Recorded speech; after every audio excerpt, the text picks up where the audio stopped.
Hi, everybody. I'm Rosi Kerr. I'm Dartmouth's Director of Sustainability, and I want to welcome you all to today's energy seminar.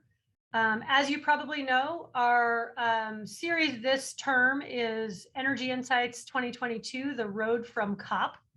And we're really excited about today's session. I'm very pleased to be able to be hosting it.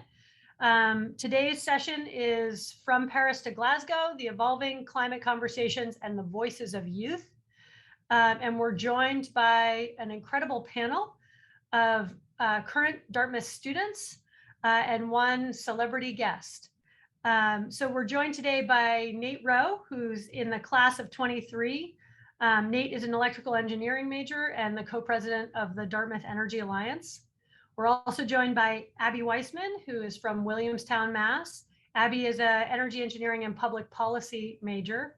And Bridget McCarthy, who is a TU'22 and has a focus on the energy industry, particularly the utilities, which is an interesting topic in and of itself. And today we're also joined by Elan Strait, who is a senior advisor at the US State Department and has his roots in the youth movement and a strong understanding of the energy landscape and policy in the United States and in the world.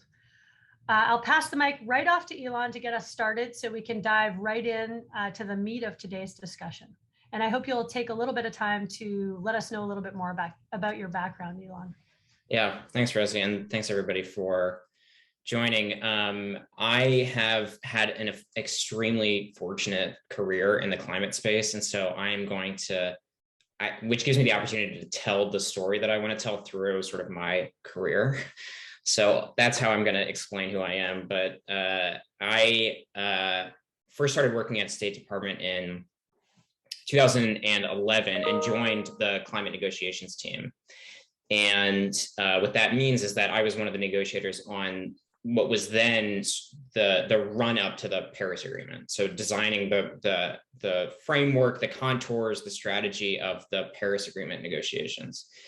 And just to start with where we were in 2011, I think it's important to understand a little bit about the history of the international climate regime real quick. So the story of the climate regime is basically a story of trial and error, of trying out different things with this extremely complex problem and seeing what works and what doesn't.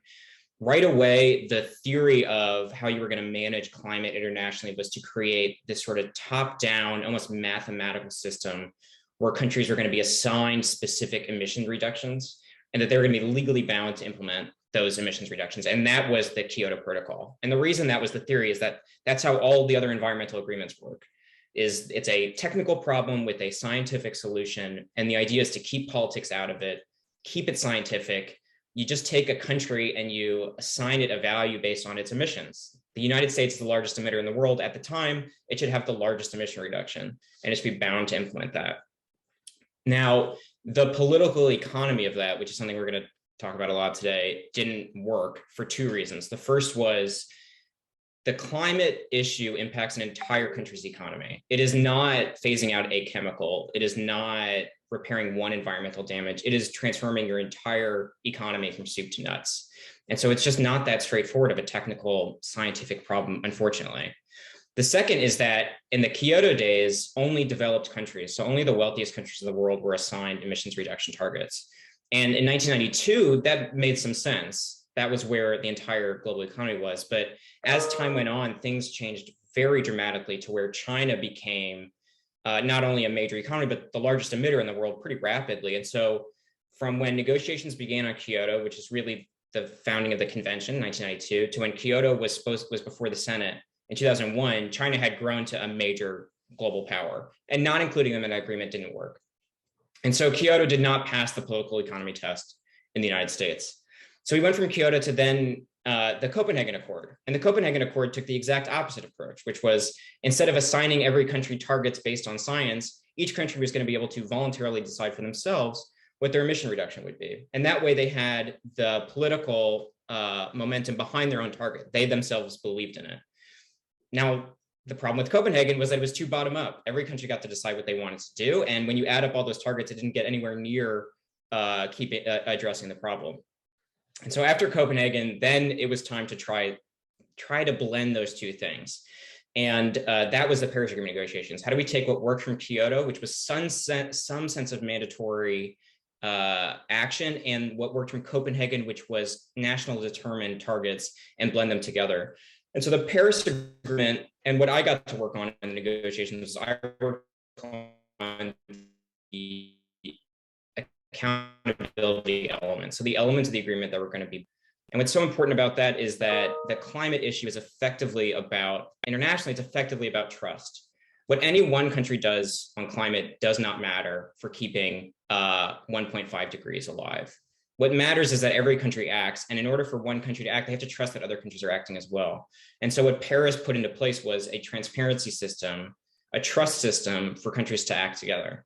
So I was very fortunate to be the lead negotiator on the transparency elements for the United States. And the successful outcome of Paris gave us a lot of hope that there was a tremendous amount of momentum towards a global solution to the climate crisis. But then, immediately after the Paris Agreement happened, I went over to go work at the White House, and my number one job in the White House was to get the agreement into force in 2016. And the reason we were so adamant about getting this agreement into force so that it would be binding right away was we didn't know how the election was going to turn out in 2016. And we wanted the agreement to take effect before the election, just in case, so that if the election went, in different scenarios, that the agreement wasn't just going to completely fall apart. So that's what the president worked on all year, was getting countries to join the agreement. It went into force on October 4th of 2016, right before the election. The election turned out the way it did. And as part of then President-elect Trump's campaign, he was going to withdraw from the Paris Agreement. And had we not gotten the agreement into force then, had we not established that trust between countries right away, I think the agreement would have completely fallen apart at that moment. So then Trump was coming into office at a time when it wasn't the case that he could destroy the international climate regime. He could just withdraw the United States from it, which was a very different dynamic than it could have been. So when President Trump took office, I was still in the White House. I stayed for 8 weeks to help with the transition from one president to the next. And my specific job was to help manage the process of deciding whether the United States was going to withdraw from the Paris Agreement. And what was true about that process was when we ran through it, there was a lot of different opinions in Trump's cabinet about what to do. And I would say that on balance, overall, the majority of cabinet officials wanted to stay in Paris. And the reason was because they worried that our withdrawal from Paris was going to harm our relationship with Europe, that Europe took the climate issue very seriously, took it very seriously as an international issue. And as you can see what's going on internationally this week, our relationship with Europe is about as important as any international relationship we have. So why withdraw? Now, at the end of the day, it was up to the president, and the president made his decision to withdraw the United States from Paris. I was smart enough to leave before that decision took effect. And so I, when it was obvious what was going to happen, and I left the White House to go work at World Wildlife Fund. When I was at World Wildlife Fund, which has members all over the country, all over the world, really, what World Wildlife Fund focuses on is not only how do governments manage environmental issues, but how do people participate in environmental governance and decision-making. And what that allowed me to do was to start something called We Are Still In from World Wildlife Fund, which was a coalition, well, which still is, a coalition of cities, states, businesses, and universities who responded to the Trump withdrawal not by criticizing the government. In fact, we were very intentional not to criticize the administration, because that wasn't our role. Our role was actually to pick up where the federal government had left off and said, we as institutions around the United States, we're going to carry the mantle of climate leadership. And we're going to do whatever we can to make sure the United States still hit its emissions target under Paris. And that was sort of an unwitting thing on Trump's part, which is that not only did he bring more attention to the climate issue by withdrawing, but he actually spurred this whole of society movement that still exists on the climate issue. And I think you can still see the reverberations today with voluntary targets by corporations, state policy that's more ambitious than it used to be, cities that are now hiring climate officers so that they can manage their own emissions. Unwittingly, Trump created this whole of society movement across the United States, so that after the Trump administration, coming back into office now, where I get to work with Secretary Kerry as part of the Special Presidential Envoys team, I work on the international lens of climate. Funnily enough, I have almost my exact same job as when I was at State Department last time. But the difference is now that as a result of the last 4 years, it's not only about what can governments do on climate, it's about how can governments mobilize and engage the entire society within their countries and countries around the world to be part of the solution to climate. And that is something that we're still piecing out. That is still something that nobody really knows how to do. And it's very exciting to experiment with that. So that's where we are now. We have a few things that we're trying to navigate in the international landscape right now. So the US is back in Paris, meaning every country is in Paris. So we have the Paris Agreement. We have these popping up whole of society movements from around the world. And I would say that one of the things that was very powerful in the run up to this Biden administration was the youth movement. And it really inspired a tremendous amount of action on the part of governments. And governments respond strongly to what happens in the streets. And in particular, they respond to moral authority. And I think in the run-up to the Biden administration, youth movements around the country on the climate issue motivated a lot of action. But I would say now we're facing a few challenges. The first is, I think there's been, either as a result of the election of the Biden administration or a result of the pandemic, a little bit of a drop-off in youth engagement on the climate issue, which is something I definitely want to talk about. The second thing is we have rising prices from around the world. So there's a lot of inflation going on, in part because of rising energy prices, which makes it difficult to talk about energy transition. And the third thing that we have is this continuing creep of authoritarianism around the world. And the particular flavor of authoritarianism is nationalist. And nationalism, especially in the current form we're seeing, is like anathema to global cooperation on challenging issues. And so with all those challenges, it's our job to use every lever we have in government and work with society at every level to try to keep 1.5 degrees within reach. And so that's my background. It's also what I'm currently working on. And maybe I'll leave it there. Sorry for going on for so long. Not at all. We hoped you would. We, in fact, planned for you to.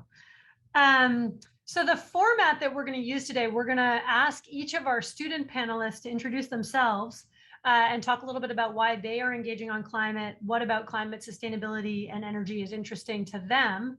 And then each of them is going to ask Elan a question in turn. So with that, why don't I start off with Abby, if that's all right, Abby, to ask your question, introduce yourself and talk a little bit about your passion, why this topic is interesting to you. And then if you want to ask Elan your question, we'll go from there. Yeah, for sure. Thank you, Rosie.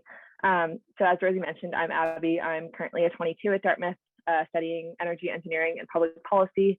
And I think something that I've been really excited about in kind of the energy and sustainability field is community energy transitions, and kind of like the idea that Elan was talking about how do small communities kind of, when the federal government fails, how do they take action? And I've worked with that in the realm of the Hanover area, and kind of working on those communities having impact.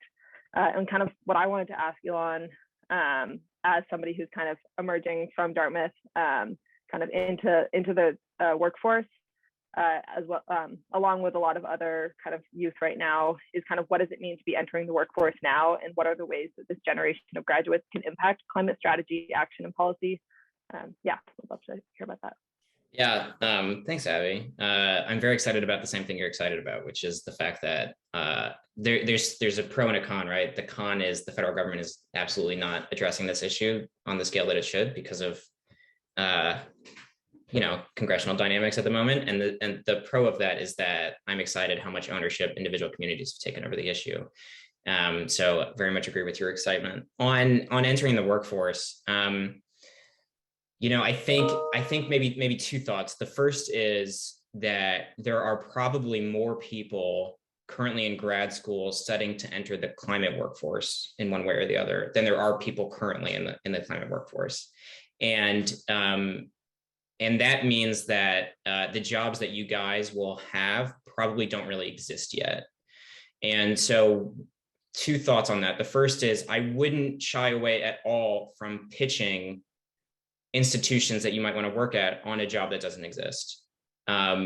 I think that especially in the private sector, that's where a lot of my colleagues have found work is by inventing their careers in ways that I think corporations now are very happy that they have somebody who's worried about the sustainability climate issue. So that's the first thing is don't be shy just because there's not a posting for the job that you want. Don't be shy about trying to invent it.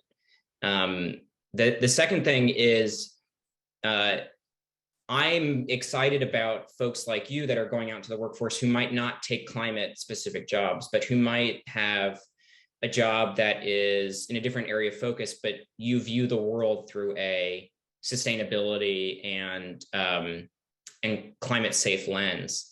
And that is honestly how change really happens. It's not always about the person who's the sustainability officer at Apple who's making the change happen. It's often about the person in the CFO's office who's doing accounting, who says to their boss, actually, I really care about climate. I think we should do something about it.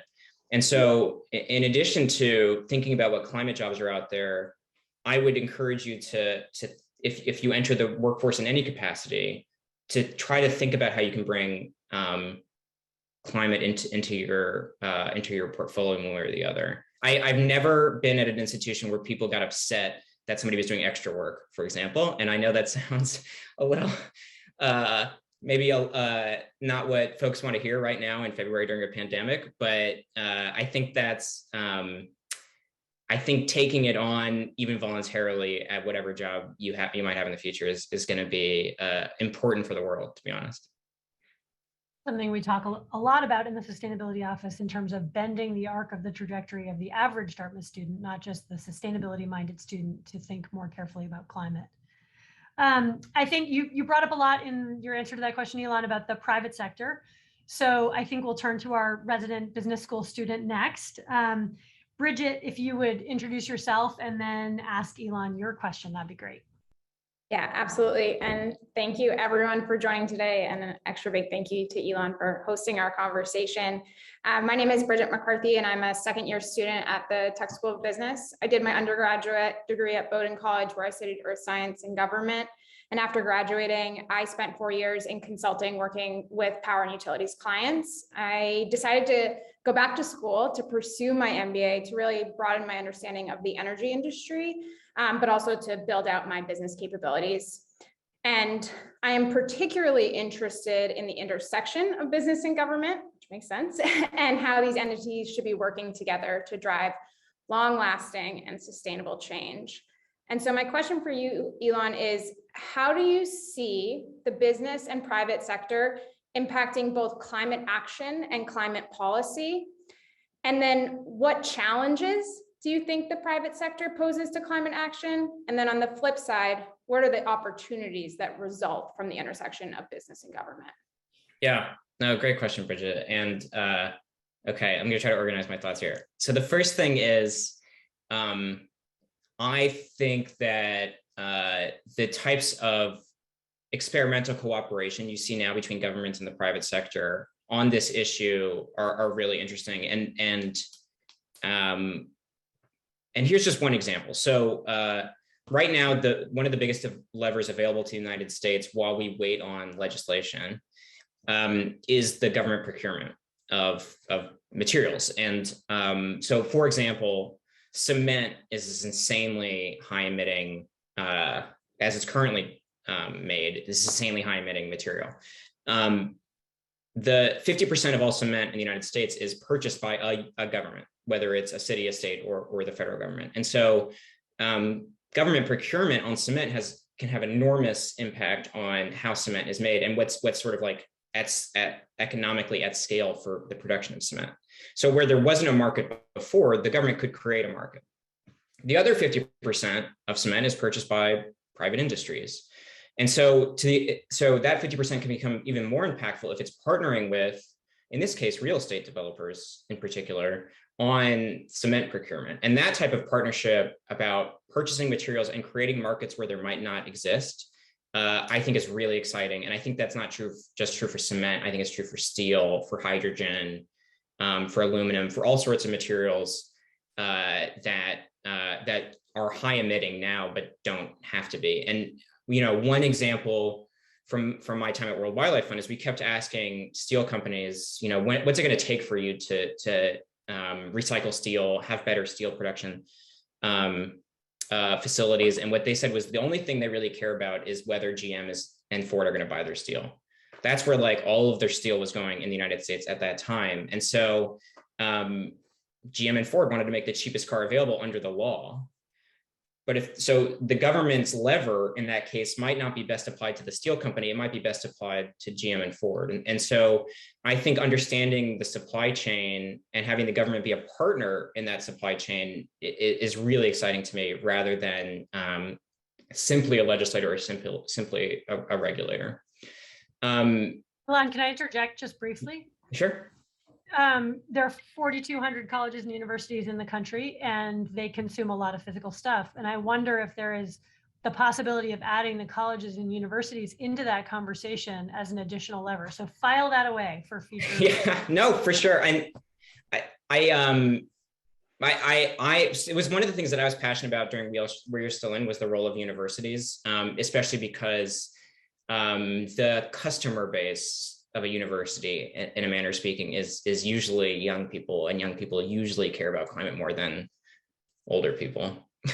Sure, but the CFO is not. So, but an interesting topic that I would love to discuss with you, and I think of the power of universities both in terms of the product, which is Abby and Nate and Bridget, but also in terms of the levers that they can exert force on, much like the federal government.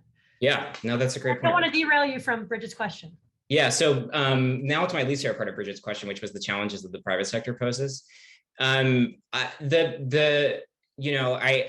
private sector, like thinking of a company as basically it is a cost reduction machine. Like its whole job is to do what it can do at the lowest possible cost.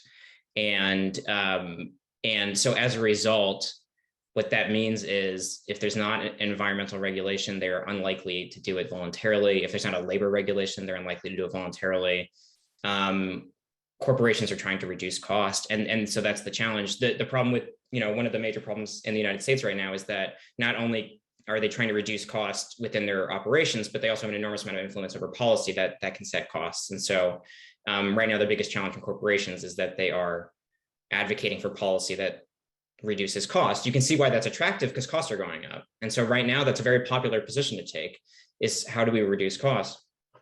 And especially it's a very popular position to take when those things can be produced at lower cost overseas, which they can, because those countries don't have the same regulatory environment that we do. And so part of the pitch of the Trump administration for staying in Paris was, this is the way to ensure that other countries are trying to operate at the same playing field that we are. Right now, if China doesn't have the same environmental regulations, then any company can produce at lower cost in China than they could here. Paris is one of the tools that we have to increase the cost of production in China. Don't tell China I said that. So I think the biggest opportunity with corporations right now is to create, like I was saying, is to create those markets, because I think the creation of new markets and creation of new customers is how companies grow over time. And I think that, especially for an oil and gas company, or a utility, I think they're really struggling to see the future world. They're having trouble envisioning a world that isn't, you burn something, you create steam, you spin a motor, and then you sell that to somebody through a power line. And I think that folks like you, Bridget, have a huge role in creating that vision for these corporations where they understand how they work in that ecosystem. Like Rosie was saying about the CFO, no offense to this person who I don't know. Sometimes it's just you get a little stuck in your ways, and it takes really somebody charting out a vision for what the future is going to look like and how you fit into it.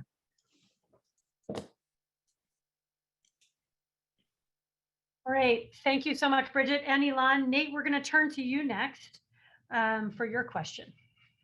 Awesome. Yeah. And Elan, thank you again for taking the time to chat today. I know so far I've found these like insights just, I don't know, it feels like mental weightlifting, but it's very awesome to hear a lot of what you're saying.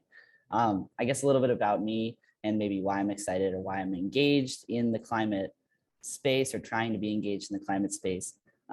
I personally am an electrical engineering student.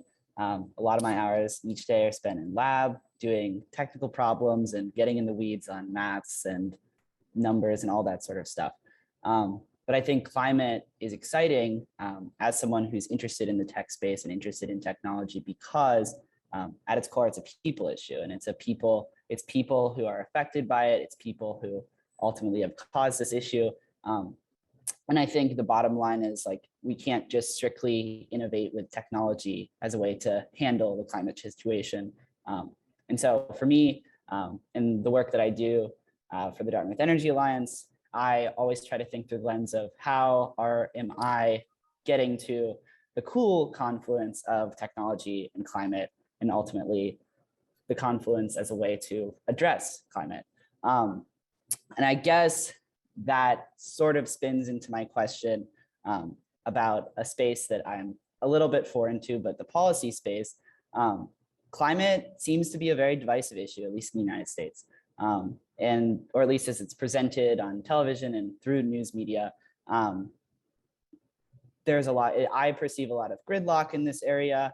And I guess I'm just wondering, Elan, based on your experiences negotiating the Paris Agreement and doing the being in the weeds in the policy side, do you see any silver bullet for discussing policy at a government level or a federal level? And I'd also be curious just to hear about how you think about talking about climate with everyday people as well.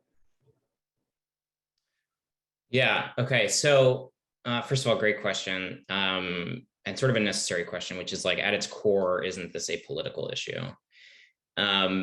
So a couple of thoughts. The first is during 2020, when it was like every Democrat was running for president, I volunteered to be on Beto O'Rourke's campaign as a policy advisor. And the goal there was to put out the very first climate plan of any of the candidates to set the tone, which we sort of did. And the question that Beto had was, he wanted to put out a target of a 50% emission reduction by 2030. And his question was, is it possible? I don't want to put out something there that's just not possible. And so I asked around to a bunch of modelers, and every modeler had the exact same answer, which is like, of course it's possible. It's technically possible. That's not the question at all. The question is politically possible? And so I think your question is exactly spot on. And first of all, I think we should feel emboldened to be ambitious in that direction, which is like, all of this stuff is technically possible. And the question is, how do we make it politically possible? And I think if you sort of think about what we're trying to do, we're trying to avert disaster in a way. So imagine how difficult it was, if you think about sort of 5 years ago, if somebody came to you and they were like, there's going to be a COVID pandemic in 3 years, and here's what you have to do to avoid it, you'd be like, that sounds insane. And depending on how like dramatic the things they suggested that you do, be like, well, don't travel at all for the next 3 years and that'll help. You'd be like, no, that like, I'm not going to do that. That's ridiculous. And then once it happens, you're like, okay, I now see what 5 years ago me was saying. The same thing is true about climate, which is we as a community of people that care and work on this issue are trying to persuade people about something that is very difficult to imagine, which is there aren't groceries on your shelves.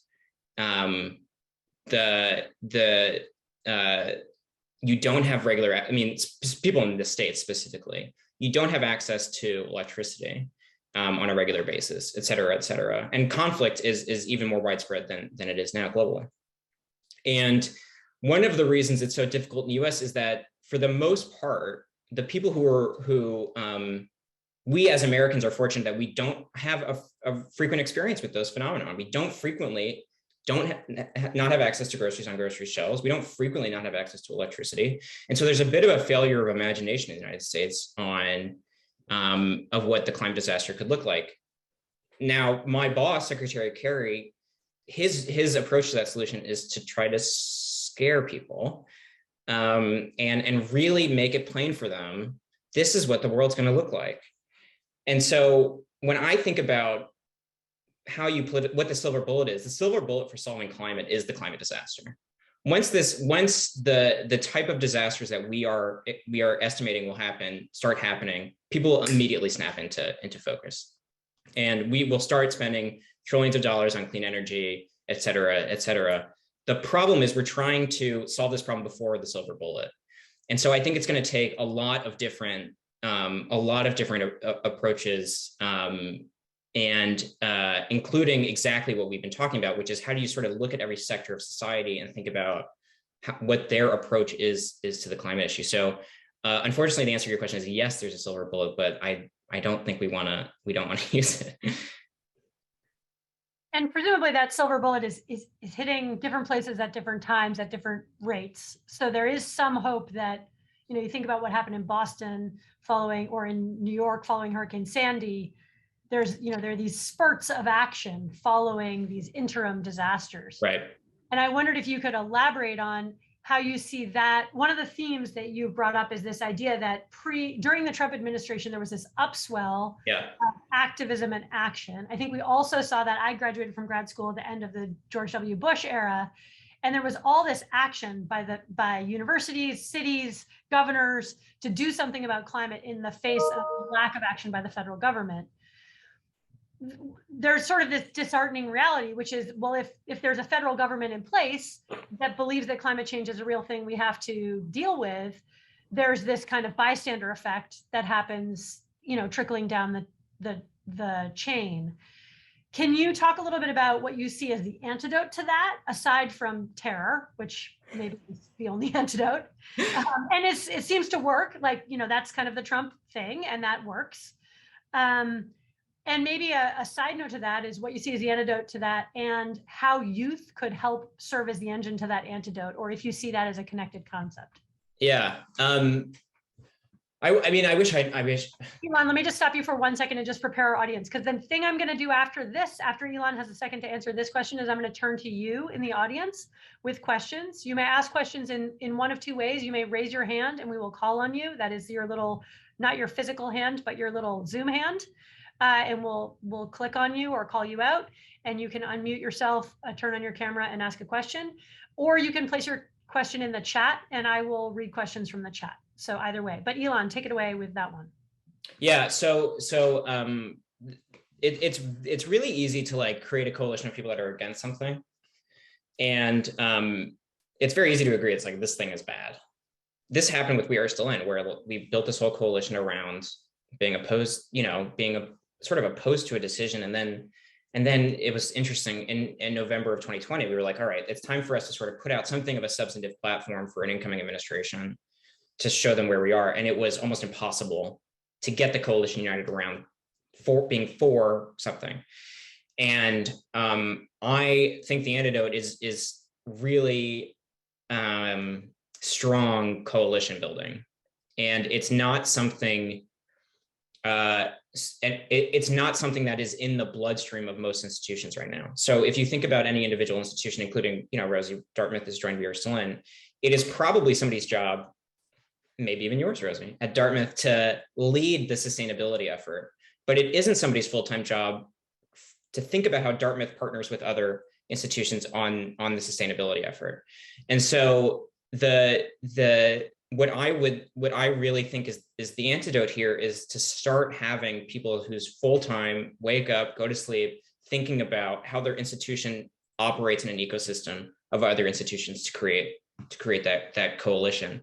Because I think otherwise it is going to be almost impossible to create that and negotiate what exactly these institutions are for, because it just takes more time and it just takes more effort. And so I think that is the antidote, is a lot more investment in coalition building.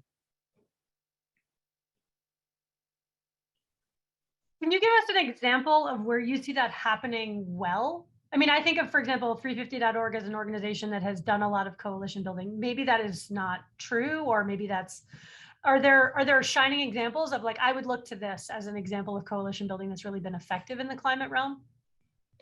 I would actually start by saying I think the climate issue is, like, obviously an incredibly unique issue. And so I'm always tempted to, like, compare it to other things. Well, it's like, well, how do they do healthcare? How do they get healthcare reform passed? Can we mimic some of those coalition buildings? But I think it's incredibly unique. I think maybe one thing I would point to is the sort of unlikely partners, using the model of unlikely partners, including when you might disagree on other very important issues. And I think, so one historical example and one current example. So the historical example is in New England. One of the ways that New England is making so much progress, as you all know, on offshore wind, is that there's sort of a winning political coalition. And that winning political coalition includes fishermen who can disagree strongly with the environmental movement on nearly all of the environmental movement, but has created a coalition for the purposes of the climate issue that is quite successful in many states in New England. And so looking for unlikely partners and not being, as President Obama would say, not being too pure about your partners, I think is really important, as hard as it may be. The current example is a similar don't be too pure example, which is there's a growing partnership between the climate movement and the pro-nuclear industry on nuclear energy. And I think that you're gonna win a lot more political support with a coalition that includes industrial examples like that. Great. So audience, we're going to turn to you now. We have one question in the chat that I'm going to bring to you, Elan, but if anyone has a question, please feel free to raise your hand and we will call on you. The question in the chat is, William Fraser asks, why was Paris not submitted to the Senate for ratification? If you could explain, and maybe backing up to a kind of 30,000 foot level, why would an agreement be ratified by the Senate or not be ratified by the Senate? And what happens if it is? What additional power does that give it? And how does that actually shake out? And then why specifically was Paris not ratified?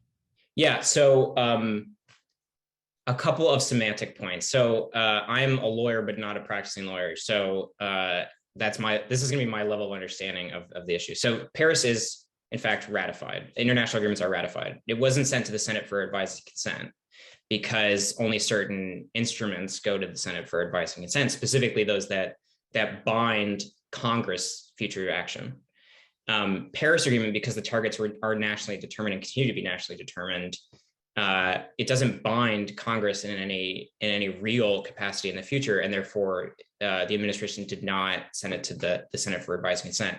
I'll note that is a pretty bipartisanly held view about the Paris Agreement, that while there are certainly some Republican senators that would like to see it sent to the Senate, by and large, both Republicans and Democrats agree that the instrument, the way it's constructed, does not require the advice and consent of the Senate. So it's not a thing that you actually need for these agreements, or that you would do for these agreements. It's not part of the process. Right. Okay. I wanted to ask a couple questions around technology, because I think that's an issue. Technology is something that our students bring up a lot as a potential solution to climate.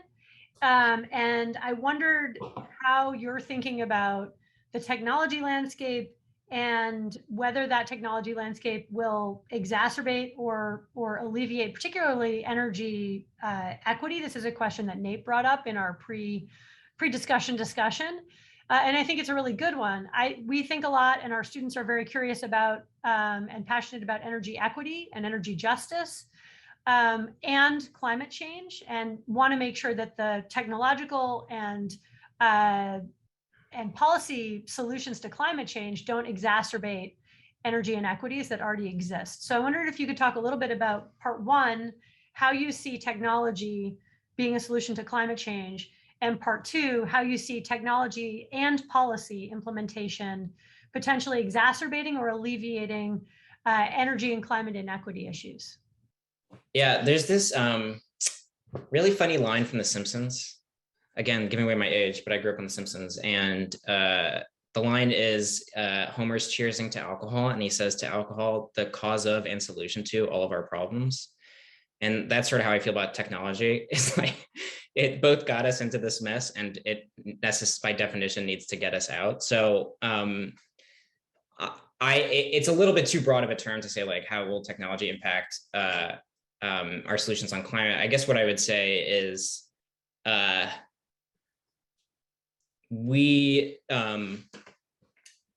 IEA did this study of what it's going to take to get to global net zero, so in effect zero emissions by 2050, and what they determined was that 50% of all of the emission reductions need to come from technologies that are not yet at commercial scale. And so what that means is that if we're going to get there by 2050, we're going to have to innovate, and we're going to have to create things and put them at scale that don't exist yet. So here's where the justice component comes into that, which is that the only way around that is if people are willing to pay significantly more for access to electricity or food. And in other words, what that presumption requires to say that those technologies need to be at scale for us to hit net zero is that we are going to continue to we're going to continue to try to like keep the same costs of life for everyone. We're not assuming a giant increase in the cost of living across the world. We're assuming that people will continue to pay what they're currently paying. And this is, I think, what's really difficult for especially the youth climate movement right now, is that the objective of keeping 1.5 degrees within reach and the objective of justice can sometimes need to be, I guess, harmonized.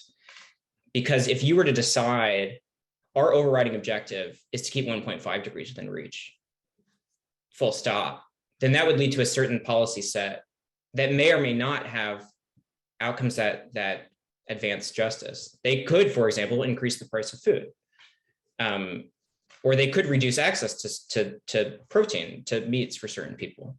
And you could say, well, that's what I care about because I want to keep 1.5 degrees within reach. And I actually think that historically the environmental movement has suffered from that type of thinking.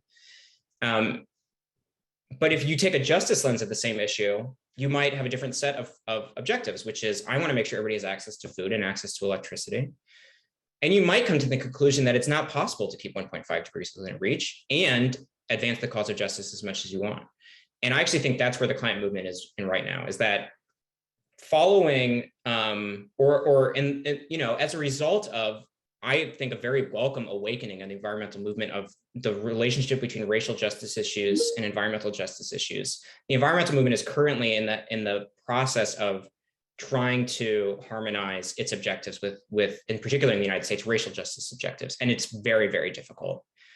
And so I think it's and that isn't to say you shouldn't do it. It's the opposite. This is an area of work that needs a tremendous amount of thinking and leadership, and including pushing back against, I think, where environmental organizations, the larger environmental organizations, have been historically coming out. And so that's a long way of saying I don't think there's a good answer on how you square these things, except that I'm so happy when I see movements, and the youth movement in particular, struggling with this issue, because I think it's super important. That is actually a great segue into a question that Amanda posted in the chat regarding the drop-off in youth engagement in climate, and how you think that is, which I think to some extent you answered by saying, as there was this change in regime in the White House, there was a sense of like, okay, now we have people that are going to work on climate at the federal level. So there was this kind of slackening, plus COVID, which potentially was a real kind of dampener. But I wondered if you could talk a little bit about the opposite of that. What do you think will invigorate the youth movement and re-engage the youth movement? And maybe it's at this intersection of justice and racial equity and climate. And also if we could then hear a little bit from Bridget, Abby, and Nate about your experience with the drop off of passion among your peers, if that is something you've experienced or not, and what you see as the way to counteract that. So maybe Elan, you take it away and then you can pass the mic to those guys. Is it okay if I let Abby and Bridget and Nate take it away first? Sure. Absolutely. I don't know if you guys have anything to add. Bridget, take it away. Yeah, I can jump in because I think a conversation that I had last year with some local utilities and energy providers in the New England area was around how do we attract talent into our companies. They have nobody interested, and granted, they're not driving necessarily positive solutions for climate change, right? These are maybe a fuel oil provider or a very traditional gas utility. But a lot of the conversation that I had with them was around, you have to become a part of the energy transition. And this is a challenge that every energy organization or related energy organization that needs to engage in. And one of the ways that I think you can entice the younger generation or students into this space is posing it as a challenge that needs to be solved, and that it's exciting and that it's collaborative. And I think what made me so excited about this space is the intersection of all these different realms. I mean, This conversation is super illustrative of it. It needs government, it needs business, it needs local community engagement, it needs old people, young people, et cetera. And I think that makes it really exciting. I'm not really answering why the drop up has come, but I think that's what I see potentially as a tool to reinvigorate the youth, is just recognizing that it is a challenge, but that's a reason to get involved because it'll make it a really exciting career or space for you to work in.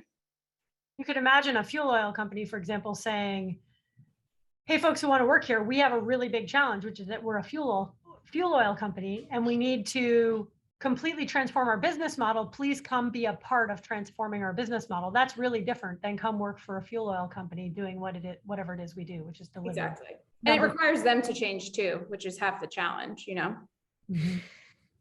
Abby, Nate, anything to add from your perspective to that question of how that drop off might be counteracted, or what's exciting and engaging? I have a bunch of thoughts, but if Abby wants to go first, if you have thoughts, otherwise I can like talk about this.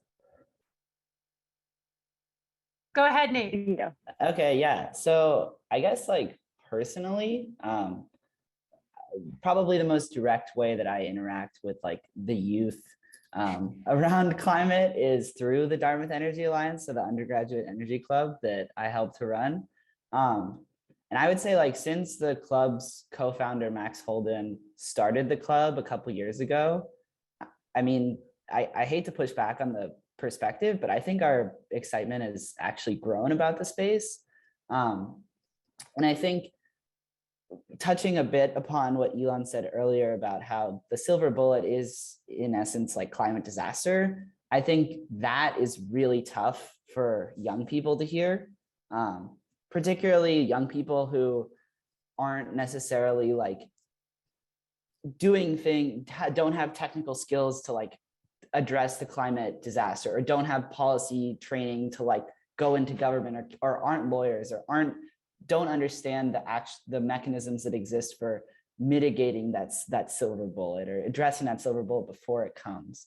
I think it's really discouraging to people to just say like, yeah, climate change is going to stink and it's really going to be bad and we should do something about it. But if you're not in government, like it's hard to do something. Like to a young person, I think that's hard. And so I think on the DEA's end, what we do is get people excited about the space, meet them where they are. Like if people are excited about concrete prices and green premiums, we will talk about that. We talked about that at book clubs last term for hours on end at 8 o'clock at night after people have had a whole day of classes. So people can get excited about this. If people want to learn about what's transmission and what's procurement on the grid, like we just try to meet people where they get excited. People want to talk about blockchain technologies and cryptocurrencies. We want to talk, our club this term made it our mission to talk about digital technologies in the energy space. So I think what maybe the youth, and I'm just going off here, but what I think getting the youth excited is like what the key to that is, at least in my experience so far, is like give them something to do. Don't just beat them down with climate change is really awful and it's going to be really bad. It's like, so what? Like, great. Like, let's get out there and do something. I really like this. I want to figure out how to use my interest in XYZ to address climate. And I think that small exercise really pays dividends in terms of like retention and general excitement about the space. That was a long tangent, but that's my take. I'm so glad I let Bridget and Nate. Nate answer instead of me, because those were much better than what I was going to say. I actually kind of want to respond to what Nate said, but Abby, did you want to? Yeah, I just wanted to add in, I think one thing that I think Nate really talked about is how students are really kind of, at least at Dartmouth, like really kind of putting their head down and like figuring out like, how do we solve this? How do we make this a career? How do we get involved in this space? Which I think sometimes shows less than like kind of pushing politicians and protesting and stuff like that, which I think is where you see kind of maybe youth engagement declining a little bit. I think that was partially because of COVID. But I think at least what I've seen is similar to Nate, is that students are really excited to kind of learn about this space and how they can get involved and how they can understand what's going on and make an impact in more of an educational and career way. Elan, I hope it makes you feel pretty excited that Nate's book club was talking about green concrete. Yeah, it does. Yeah, so a couple of thoughts in reaction to what they said, and again, very glad I went after them. I think there's been a drop off in political engagement on climate from the youth movement, and I would agree with Abby not to over explain things that can easily be attributed to the fact that there's a pandemic. And so I think a lot of that political engagement, you know, I don't know if we had the same circumstances but minus COVID, whether there would have been marches in the streets on climate for the last 2 years or last year and a half. In response to Nate's really good points, I would say like that is true. Everything you said is very true for students that have access to all the opportunities that you have access to. And what I don't like when I see is when people who are sort of thought leaders in the climate movement get too far down the road of individual behavior.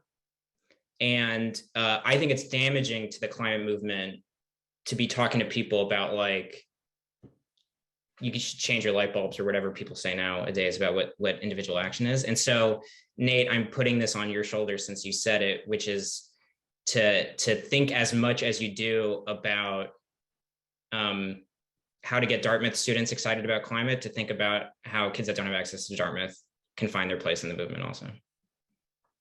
Absolutely. Absolutely. We have a question from an audience member, Luisana. Do you want to go ahead and unmute yourself and ask your question? Hi, yes. So you guys were talking right now about how people who really do not have access to Dartmouth can make themselves known and can take action in the climate landscape. So my name is Luisana Sequeira. I'm an undergraduate international applicant to Dartmouth College, and I live in Caracas, Venezuela, which has a very different landscape, political landscape, than the United States. And throughout high school, I had this one class that was environmental systems and societies, and it made me kind of fall in love with this topic. And the thing is that among my classmates, we are excited about it. Like we feel strongly about the climate, but our situation right now prevents us from A, working with the government, and B, talking against the government. So it's a very complicated situation, and there are very little organizations that are working on it. And it has been kind of difficult for me to speak up about this issue and get other people on board. And I just wanted to ask, well, of course, Elan, Abigail, or Nate, Bridget, what do they think about helping, or how do you believe that it would be possible for students that are in underprivileged, because that's what it is, environments to take actions? Like, what would you recommend to people like me who are willing and interested and want to engage with this issue? What would you think? Maybe Elan, you could lead the charge, Louisana. That's a great question, and I'm hoping that we'll have some good answers for you.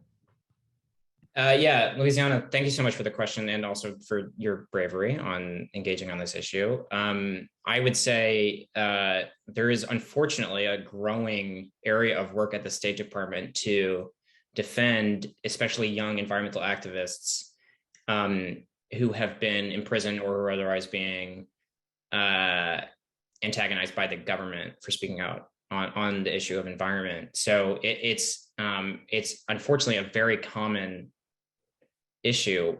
I don't have very good recommendations for what you should do, except like the internet is wonderful. And just as we were talking about, so many of these issues are about new ideas and new thought leadership. And when Nate solves the problem of how to get all the youth engaged in different ways through the youth movement, that you find a way to do thought leadership online to the extent it's safe for you, and connect with communities that are working on these issues, because just as the challenge we're dealing with doesn't really have borders, the solutions don't really have borders either, and so trying to find a community that is safe and online for you to be a thought leader, I think is an interesting area. And you said, what was it about your class specifically that made you passionate? Was there one issue that you really loved? Well, I think that when we were studying environmental systems and societies, I was doing international baccalaureate. And it wasn't like one specific issue because we couldn't actually take the time to go in depth. But I remember studying different like cases around my country and situations that were happening. I remember that there was an oil spill in a part of Venezuela, and it was absolutely horrible because it was the government's fault and no one was doing anything about it. No, there was no news coverage. I was like posting on my Instagram stories all the time because there is a problem. There is a problem where I live, and there are so many things that are happening, and there are so few people talking about them. So that's basically like what made me want to engage and do whatever I can, because it's hard. Okay, it's really complicated. So yeah, that's basically it. It's not just one issue, but the things that happen around this topic, especially because Venezuela is a very energy like its economy is based upon oil and petroleum, and this industry is, one, very damaging for the environment, and two, it's falling down. So you can't, in my country at least, you can't take away this whole thing. Yep. Because we are already very poor. Like the country is falling apart, and if you try to make a drastic change to how this economy works, that it's basically dependent on petroleum and oil, you will take away opportunities for many people, and you will make the situation worse. So it's a complicated debate to have, particularly in our region. So it's the thought process that makes me passionate about this. One thing I wonder about as we kind of get to the end of our time here, but I think, Louisiana, you brought up a really important issue. And I want to go back to something, Elan, you said about unlikely partners as being a model. And one of the things that I wonder about the future of the youth movement is if you take a Nate and an Abby and you put them together with a Louisiana, I wonder if you have a really powerful combination where Louisiana can work with people like Nate and Abby who have a platform, who have the privilege of Dartmouth and have the privilege of an open internet and a country where they can speak freely, to give voice to someone like Louisiana, while also keeping her safe. So I kind of wonder if you want to talk a little bit about that, Elan, or how the State Department is supporting that, or how our students can support that. That seems like an opportunity for us going forward. Yeah, I mean, I don't know that I could add much more to what you said, Rosie. That I thought that was excellently said. I think one of the, you know, one of the hardest things about working on climate is knowing where to devote your energy, especially on something that can make you feel so anxious. And I think one of the very simple ways that I've thought about my own role is there are insiders and there are outsiders. There's insiders and there's agitators. And that isn't to say one is, I don't mean one is better than the other. It's just there are certain people who, when they think about how I want to make a difference, they want to go inside and work in the machine. And so Louisiana, you were talking about the oil and gas companies in Venezuela. And I've always wondered, is the most impactful place right now is to be working at an oil and gas company or working adjacent to the oil and gas companies that have to deal with these issues. And then there's the agitators. There are people who are saying, I don't want to work inside the machine. I'm better as an agitator online or in the streets. And I think that just comes down to a personal preference. And so Louisiana, as you study this issue, and I would think about how do you see yourself and where do you think you fit in that rubric? And I think I've heard from Bridget and Abby and Nate, and I think I have a sense for where they see themselves. But I think that's probably true for everybody that's in this world is, do I want to be, where do I want to devote my energy? Well, my intended major is government. So there you go. Yeah. That is actually a great place for us to kind of conclude, because I think, Elan, what you just said so beautifully, and what we talk a lot about with our students is there are lots of levers that need people to hang their weight on them right now. Elan, you found yours in policy and in the government. Bridget, hopefully you'll find yours in transforming utilities, and Nate, you'll find yours in electrical engineering, and Abby will find hers in energy policy and energy engineering. But I think asking that question, like, you're going to be most effective at moving the lever you're most passionate about. And there are many powerful levers in this world that need to be moved for climate change action to happen. So maybe that's a great place for us to stop, to take, Elan, your message, and encourage everyone on the call and all of our students to hang their weight on the lever where they feel like they're going to be the most effective to move us forward. Thank you so much for joining us. And Elan, thank you so much for your time, which I know is very valuable. Thank you to the student panelists who are in the middle of pre-exam build up. So thank you to all of you guys. And thank you to everyone who joined us. We hope you will come to the next event in this series, which, Stephanie, I don't know exactly when that is or what it is, but it is upcoming, and you will get an email from the Irving Institute for Energy and Society about it. And we hope you'll join us for that. Thank you so much and have a great day.